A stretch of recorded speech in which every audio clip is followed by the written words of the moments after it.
Olá, galera leitora! Nesse nosso encontro textual, apresentamos uma obra literária com um tom filosófico.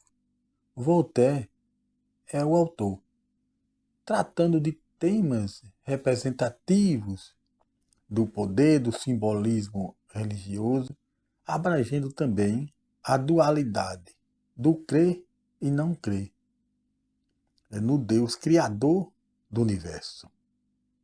Uma história intrigante através desse conto é o veículo para debater a amplitude da fé, a palavra viva do Evangelho, a conduta para a vida humana, a qual vai além de uma representatividade religiosa. Muitas vezes que é utilizada como um veículo do poder, a religião, sobre os outros, e não como um meio transformador da sociedade. Ele propõe aqui nessa obra, O Ateu e o Sábio, essa reflexão.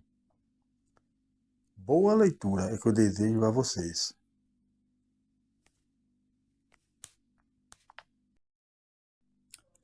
François-Marie Arouet, com o pseudônimo Voltaire, que nasceu em 1694. Este era o nome verdadeiro dele, né? Ele ficou conhecido como Voltaire. A palavra utilizada como seu pseudônimo, ou seja, nome fictício. Né? Nasceu lá na França. Então, naqueles tempos passados, essas situações ocorriam nas pessoas influentes, mas certamente podemos inferir que na atualidade temos também o que chamamos de nome artístico. Então, ele é um poeta, né, contista, romancista, teatrólogo e historiador. Foi também membro da Academia Francesa, estudou no Colégio dos Jesuítas, o que o levou a tecer, mais tarde, em suas obras, severas críticas sobre eles. Devido às suas ideias, chegou a ser preso na famosa Bastilha. Era um estabelecimento penal francês. Ele foi crítico contundente, né, dos grupos religiosos. Assim, ele acredita não era ateu, pelo contrário. Nessa obra do Ateu e o Sábio, ele tece, né, também críticas ao ateísmo. Ele era uma pessoa que tinha a crença em Deus, mas tinha sua crítica para com as religiões, devido ao que a, digamos, alguma hipocrisia ou irregularidades que ele observava, os sistemas humanos, né? A religiosidade. Então, essas turbulências, ele ganhou muita fama por causa dessas turbulências e até mesmo perseguições. Muitas vezes obrigou a refugiar, né, as cidades do interior da França e até fora dela. Então, e ele, perto lá do falecimento, algum tempo antes, ele chegou a ganhar fama até mesmo por adversários que reconheceram digamos assim, que o seu pensamento ele tinha veracidade. Não era um fator apenas de como se imaginava antes que ele perseguia. Então, até adversários, já com muito tempo, após que ele já estava consolidado, chegou até mesmo a elogiá-lo. Então, ele faleceu em 30 de março de 1978.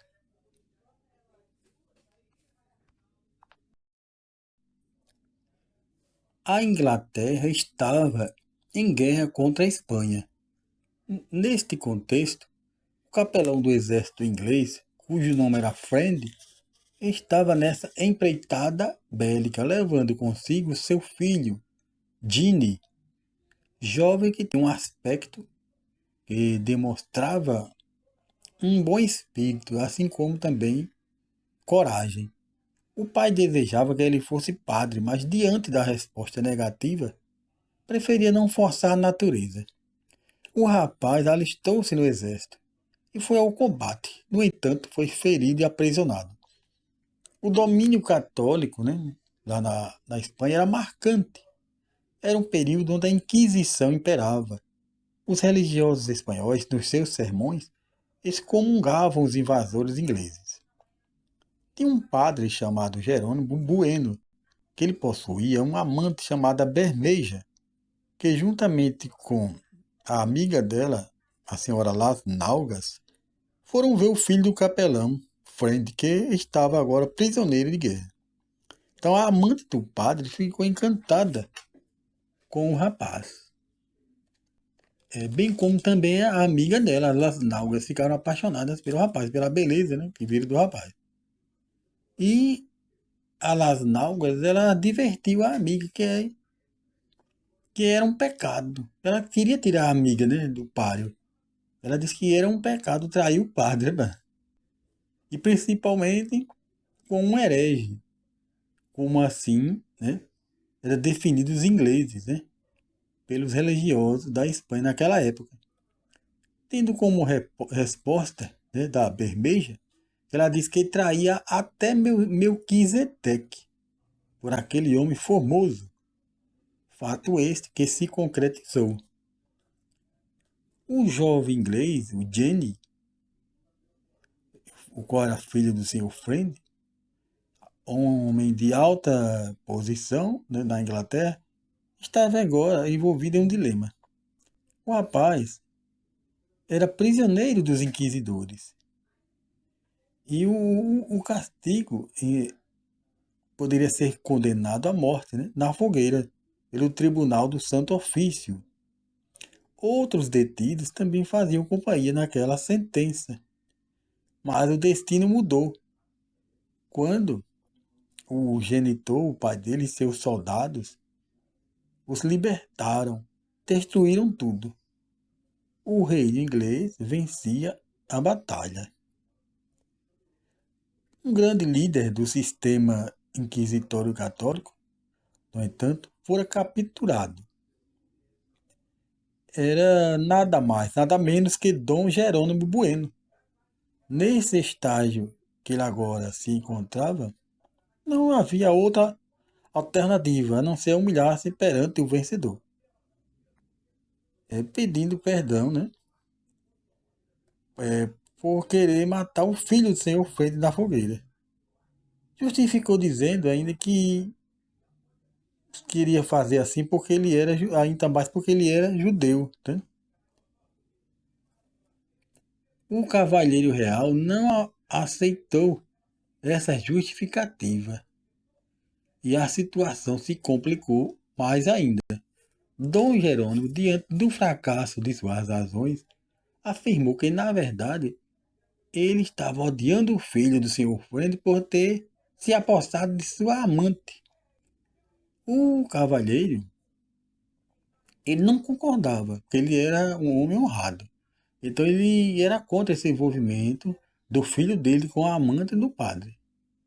Mas reiterou também que aquilo não era motivo para tamanha condenação, né? Ou seja, a morte. Porque os delitos, as penas, né? Deveria ser de acordo com a gravidade dos delitos.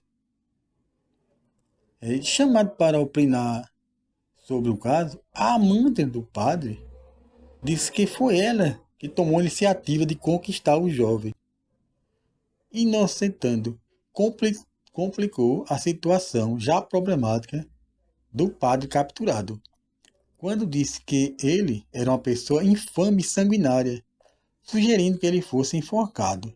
Porém, o nobre inglês interveio para que a pena de morte não fosse aplicada no padre, recebendo a punição diferente.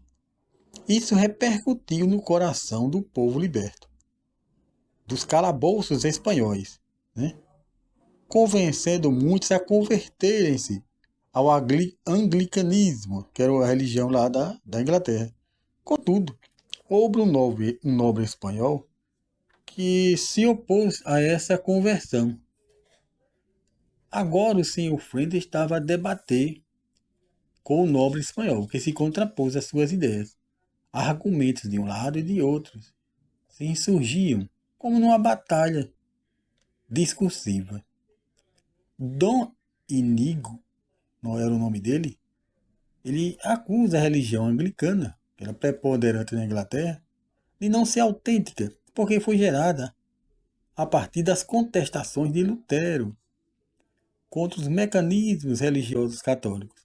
Friend contra-ataca acusando o monge que seus princípios religiosos não estão mais voltados para, estão mais voltados para o simbolismo religioso, em contradição com o evangelho, e assim prossegue, né, com essa peleja. Então, ele afirma também que após a conquista, né, da Espanha, os ingleses eles reúnem os recursos para concretizar, para estabelecer mais a conquista. O capelão Friend ele está preocupado com o seu filho, o qual é movido por muitas paixões da juventude, sendo que estas são intensificadas por ideologias ateias. Enquanto o senhor Friend é um homem de fé, o filho estava muito ligado nas paixões da juventude e se misturava com pessoas ateias, as quais interferia, né, no progresso espiritual do rapaz, fato que não agradava ao pai dele. Esse filho ele estava vivendo desregradamente, afetando até a sua estabilidade financeira. Problema este que o levou a cometer uma tentativa de homicídio contra um credor, podendo ele, por esse crime, ser condenado à forca. Então a vida devassa do filho, né, preocupava o pai, mas o pai nutria o desejo de tirá-lo desse mau caminho e devolvê-lo ao bom convívio social.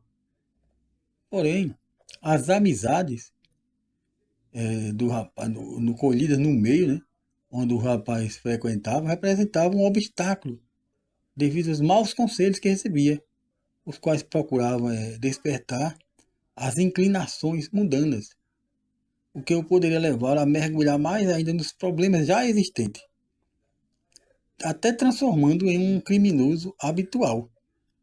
O pai pensou, né, vou então providenciar para ele um casamento com uma jovem ajuizada, para dar-lhe novas responsabilidades, fazer com que esqueça esses procedimentos errôneos.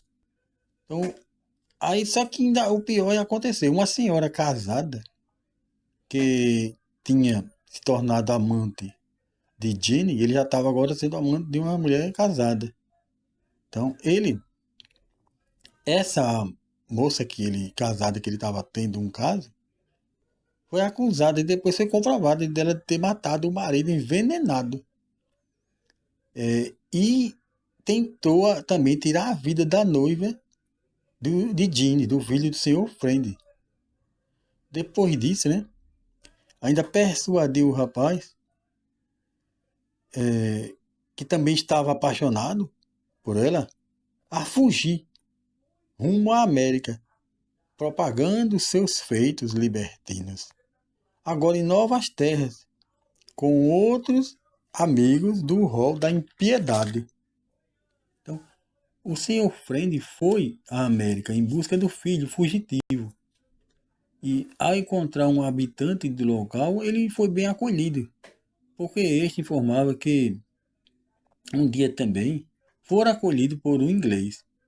Questionando sobre qual a religião que esse professava, ele respondeu que já possuía a dele e não se dispunha a ser persuadido a abraçar outra. Questionado ainda se ele acreditava em Deus, simplesmente responde que ele acreditava, né, que o Criador do céu, da terra, estava no coração dele, certo? Ele tinha também essa sinceridade, que não era religiosidade, certo? E perguntado se ele sabia sobre o paradeiro de seu filho, respondeu que sim, afirmando que ele havia se hospedado na sua casa, partindo logo depois. Nesse tempo no qual o senhor Friend estava vivendo na casa daquele homem ali, daquele amigo, ficou sabendo que um dos seus filhos tinha seguido também, né? Uma das suas filhas tinha seguido espontaneamente com o Ginny e seu grupo, do qual fazia parte aquela mulher que era sua amante e que era acusada de ter matado o marido. Só que essa mulher ela acabou sendo morta, né? Por causa das desordens que ela vinha praticando. E lá onde ela estava também foi praticar coisas errôneas lá na América, e lá ela foi condenada à morte. O senhor Friend ele acreditou que esse evento era a justiça divina, Mas o restante do grupo que estava com ela foi apenas capturado, né? Que não foi responsável pelo crime que ela praticou na América. Então, nos capítulos seguintes, já vem um diálogo agora sobre o Senhor Friend, entre o Senhor Friend e um dos amigos do filho dele, chamado Bristol. A temática é sobre a crença em Deus, assim como a descrença por parte de muitas pessoas, tanto de um lado quanto de outro. O Senhor Friend, ele defende a existência de um Deus criador, simplesmente pela contemplação do mundo e do universo, com suas particularidades e características próprias. A fisiologia do ser humano, destacando as funções, né, de seus órgãos. Tudo é arte divina na construção de todas as coisas. Acrescenta ainda que a própria ciência, né, na descoberta das coisas complexas, ela já dá uma pista, ela explica, né, a existência de um ser superior para realizar tamanhas façanhas. Então, Bristol, aquele que contendia com ele questiona por que há tantas tragédias no mundo e não há assim, uma intervenção imediata da parte divina. Fendi afirma que o fruto ele é colhido de acordo com a plantação que o ser humano faz e que Deus há de julgar todos por suas ações. Na permanência, né,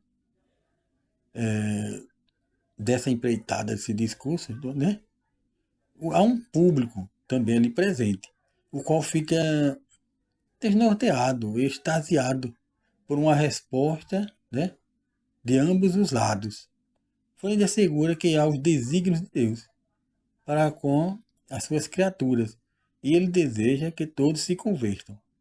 A problemática, né, que a humanidade se encontra está por causa do abuso da liberdade que ele pratica, ocasionando consequências, né, tanto no presente quanto no futuro.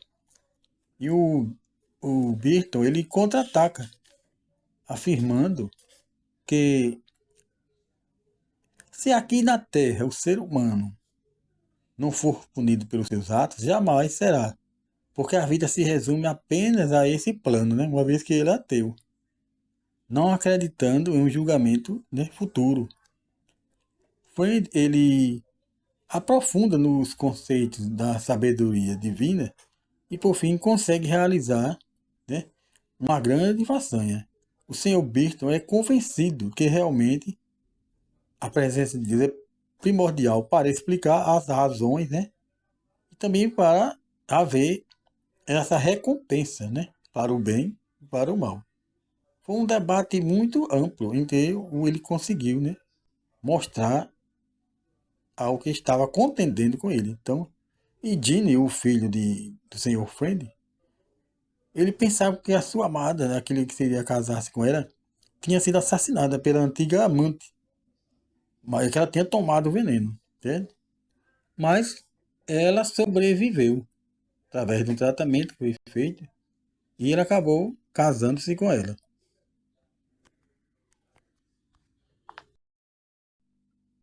O título original era A História de Jenny, sendo reintitulada mais tarde como O Ateu e o Sábio.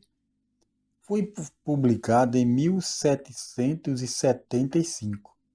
É composta por 12 capítulos, onde cada um faz referência a um acontecimento, mas sempre seguindo a sequência dos fatos. Diversas são as temáticas levantadas, tais como o domínio inglês, né, sobre a Espanha, a crítica ao simbolismo religioso, dando ênfase à verdadeira fé, a qual é baseada nos princípios da crença em Deus e nos seus ensinamentos e mandamentos. Também o valor da boa conduta humana, a qual não deve ser um fingimento sob o manto da religiosidade. O debate sobre o ateísmo, né, o qual ignora as razões pelas quais Deus se torna conhecido dos seres humanos, como sendo o Criador o artista que criou, que estruturou todo o universo. A benevolência divina em dar a oportunidade de o ser humano aproveitar a liberdade concedida, né? Para ser também um agente transformador do mundo. Embora ele afirme também que a rejeição, né, a esses princípios acarreta o juízo, pelo fato de Deus ser também o julgador da humanidade. Questiona também nesta obra o poder da autoridade religiosa, que naquela época condenava à morte quem não comungasse com os seus ordenamentos, no período da chamada Inquisição. Isso entrava em contradição com os desmandos dos mandatários, né, do poder eclesiástico. Na época, o poderio, né, católico, através daquelas, digamos, aquele movimento, né, chamado período da Inquisição.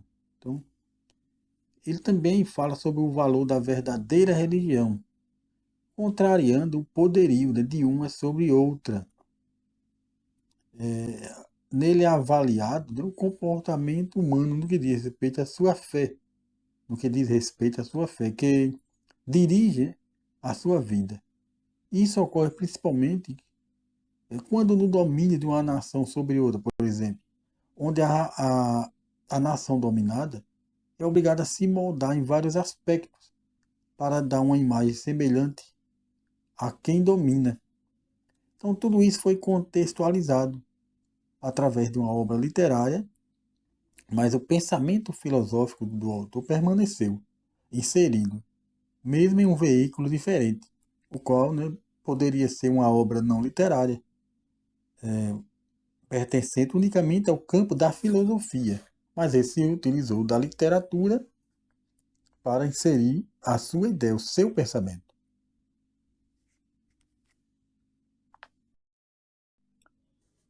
Esta obra, resumida e comentada aqui nessa atividade, é um dos modelos com o qual, né, podemos colocar nossas ideias.